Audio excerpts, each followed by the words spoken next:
Apa yang akan kamu lakukan jika kamu mulai melihat orang-orang dengan senyuman yang mengerikan? Mereka bisa muncul di mana dan kapan saja, menyerupai manusia. Kamu tidak bisa menghindar atau memberitahu siapapun, karena hanya kamu yang bisa melihat sosok-sosok ini. Mereka akan mulai mengendalikan dirimu dan melakukan hal-hal ekstrim sehingga kamu akan sulit membedakan kenyataan. Inilah yang harus dialami Sky Riley. Saksikan kejadiannya di Smile 2 tahun 2024. Ini adalah kelanjutan dari film Smile yang dirilis 2022. Kalian bisa tonton rekapnya di channel ini, linknya ada di kolom komentar. Film dibuka dengan Joel yang terdiam sendirian di dalam mobil. Ini adalah hari ke-6 sejak kejadian di film pertama. Sejak itu, Joel sudah terjangkit penyakit senyum setelah menyaksikan langsung ke Rose. Joel menangkap dan mengancam akan membunuh adik dari seorang pengedar narkoba di hadapan sang kakak. Di depan mata kakaknya, Joel benar-benar mengakhiri hidup adik itu dengan cara yang tragis. Situasi memburuk saat sang kakak melawan, dan tanpa sengaja Joel juga mengakhiri hidupnya. Alih-alih tenang, Joel justru terlihat sangat frustasi, terus bergumam, "Kau seharusnya menyaksikan," sampai seseorang muncul dari belakang. Pria itu, Louis, seorang pembeli yang tanpa sengaja menjadi saksi seluruh kejadian itu. Joel kembali bergumam aneh bahwa dia bukanlah targetnya, sebelum akhirnya pergi dan tanpa sengaja tertabrak mobil di jalan. Kalau mengikuti aturan dari film pertama, Joel sebenarnya sedang berusaha memindahkan entitas itu ke orang lain. Caranya dengan mengakhiri hidup seseorang tepat di hadapan targetnya, supaya entitas berpindah ke target tersebut. Sayangnya, rencana ini gagal total. Targetnya justru ikut kehilangan nyawa dan menyaksikan semuanya malah orang lain. Artinya, kini Louis lah yang telah mewarisi kutukan itu secara tidak sengaja. Cerita berpindah ke Sky Riley, seorang bintang pop yang tengah bersiap comeback ke publik setelah kecelakaan tragis yang merenggut nyawa kekasihnya beberapa waktu lalu. Saat latihan menari, Sky kesakitan akibat luka lama dari kecelakaan itu. Karena tidak ingin performanya turun, ia diam-diam mengambil obat penghilang rasa sakit, sampai dikagetkan oleh ibunya hingga semua obatnya terjatuh. Rasa sakitnya tak kunjung reda membuatnya menghubungi kenalan lama untuk mendapatkan obat baru. Dan ternyata orang itu adalah Louis, sosok yang sama dengan adegan pembuka. Louis bersikap sangat aneh, bahkan sempat mengancam Sky, mengaku tidak ingat pernah dihubungi olehnya dan mulai melihat hal-hal aneh.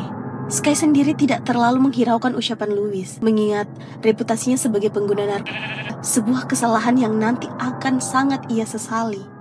Saat hendak pergi, Louis kembali bersikap ramah dan menyiapkan pesanan Sky. Sky teringat lagi traumanya usai melihat berita TV yang menyebut kemungkinan ia berada di bawah pengaruh narkoba saat kecelakaan itu terjadi. Tak lama, Louis kembali dan berlari ketakutan dari sesuatu yang tak terlihat. Di hadapan Sky yang kebingungan, Louis tiba-tiba tersenyum dengan cara yang sangat mengganggu, sebelum akhirnya mengakhiri hidupnya sendiri menggunakan piringan barbel tepat di hadapan mata Sky. Hendak menelpon polisi, Sky kembali teringat rumor soal dirinya dan narkoba, dan pada akhirnya memilih pergi begitu saja. Sky sangat terpukul oleh kejadian itu, sampai kehilangan fokus dan tidak bisa beristirahat dengan baik. Tak lama, seorang temannya mengundangnya menjadi presenter di acara penggalangan dana untuk anak-anak. Saat sendirian di ruangannya, Sky yang masih syok dikejutkan oleh bayangan Louis sampai sang ibu datang. Dia sempat mengeluh soal baju yang dia benci karena memperlihatkan bekas lukanya, namun sang ibu tidak menghiraukan. Sky kembali berlatih untuk mempersiapkan acara besar yang akan segera tiba. Beberapa waktu kemudian, di sesi tanda tangan dan foto bersama penggemar, awalnya berjalan normal, sampai seorang penggemar tiba-tiba menyebutkan hal-hal yang sedang dialami Sky secara detail sebelum dibawa pergi paksa oleh petugas keamanan. Penggemar berikutnya lebih aneh lagi, dia hanya memberi senyum yang terasa familiar, bahkan tidak berkata apapun sepanjang sesi foto. Sesampainya di rumah, Sky menerima pesan misterius tentang kejadian di rumah Louis, tapi tidak terlalu menghiraukannya. Ia memutuskan menghubungi sahabat lamanya, Gemma, untuk meminta maaf dan mengajaknya bertemu. Malam harinya, gangguan kembali terjadi, mulai dari botol yang jatuh sendiri, sampai kemunculan sosok pria misterius dari acara tanda tangan sebelumnya. Untungnya, Gemma tiba tepat waktu. Meski saat diperiksa semuanya kembali seolah tak terjadi apa-apa, Sky akhirnya menceritakan semua yang ia alami kepada sahabatnya itu. Saat tertidur bersama Gemma, Sky kembali memimpikan kecelakaan yang menghantuinya. Trauma ini jelas membekas sangat dalam. Ia dikagetkan oleh senyuman tiba-tiba dari Gemma sebelum akhirnya terbangun di pagi hari dan bergegas berlatih untuk acara penggalangan dana. Saat latihan, gangguan kembali muncul. Sky melihat mendiang kekasihnya dan berhalusinasi kakinya terluka, membuat orang-orang di sekitarnya bingung dengan tingkahnya yang tidak terkendali. Ia bahkan sempat marah dan menuduh seseorang mendorongnya, padahal kenyataannya tidak ada siapapun yang melakukan itu. Semakin kesal, Sky mulai melihat semua orang di sekitarnya tersenyum aneh. Sesampainya di kamar, ia mendapati barang-barangnya berantakan dan menuduh itu ulah temannya. Sang ibu justru semakin yakin Sky kembali menggunakan narkoba dan tidak mempercayai ceritanya sama sekali. Sky yang muak dan merasa tidak sanggup tampil di depan publik ingin membatalkan tur besarnya, tapi ibunya bersikeras memaksanya tetap tampil di acara penggalangan dana malam itu. Sepanjang film ini, sang ibu memang konsisten hanya berfokus pada karir dan ketenaran Sky, tanpa benar-benar mendengarkan atau memedulikan apa yang sesungguhnya sedang dirasakan putrinya sendiri. Di acara tersebut, Sky kembali menerima pesan misterius yang kini seolah benar-benar mengenali kondisinya. Saat tampil di panggung, pikirannya semakin kacau. Pidatonya terdengar sangat canggung di telinga semua orang. Situasi memburuk ketika ia melihat mendiang kekasihnya mendekat dengan senyuman mengerikan. Mengejutkannya hingga tanpa sadar ia mendorong seseorang yang ternyata bukan sosok itu hingga terjatuh di depan publik. Di rumah, Sky terus berusaha menghubungi Gemma sampai pesan misterius itu kembali muncul. Kali ini, ia mulai merespon setelah si pengirim pesan meyakinkan bahwa semua yang ia alami itu nyata. Lengkap dengan video rekaman Louis sebelum pernikahannya yang melihat sosok-sosok tersenyum. Sky memutuskan menemui orang misterius itu di sebuah bar. Di sana, pria itu menjelaskan semuanya. Ia sempat mencoba memperingatkan Louis soal bahaya yang mengintai, tapi semua sudah terlambat. Karena Sky adalah orang yang terakhir bersama Louis sebelum pernikahannya, berarti entitas itu kini telah berpindah kepadanya. Korbannya akan mulai melihat sosok-sosok tersenyum menyeramkan yang tak terlihat orang lain, sebelum entitas itu perlahan memakan trauma mereka dan akhirnya memaksa korbannya mengakhiri hidup sendiri di depan saksi baru. Sulit bagi Sky untuk mempercayai semua ini, tapi ia juga tak bisa mengabaikan semua keanehan yang belakangan ia alami sendiri. Saat ditanya bagaimana pria itu bisa tahu sebanyak ini, terungkap bahwa adiknya sendiri adalah salah satu korban entitas itu, tepatnya 8 orang sebelum Louis mewariskannya ke Sky. Pria itu mengajukan satu rencana ekstrim untuk mengakhiri teror ini, yaitu menghentikan jantung Sky sesaat lalu menghidupkannya kembali setelah entitas itu kehilangan inangnya. Merasa rencana itu terlalu gila, Sky marah dan pergi begitu saja. Kembali ke apartemennya dalam keadaan frustasi berat, Sky bersiap pergi ke suatu tempat sebelum tiba-tiba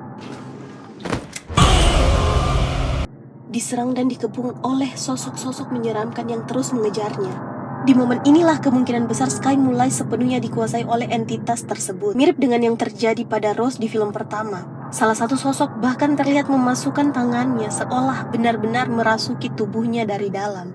Adegan berpindah memperlihatkan kilas balik Sky bersama kekasihnya sebelum kecelakaan. Pertengkaran hebat pecah saat mereka berkendara, dan Sky yang berada di bawah pengaruh menyerang kekasihnya sendiri hingga menyebabkan kecelakaan itu.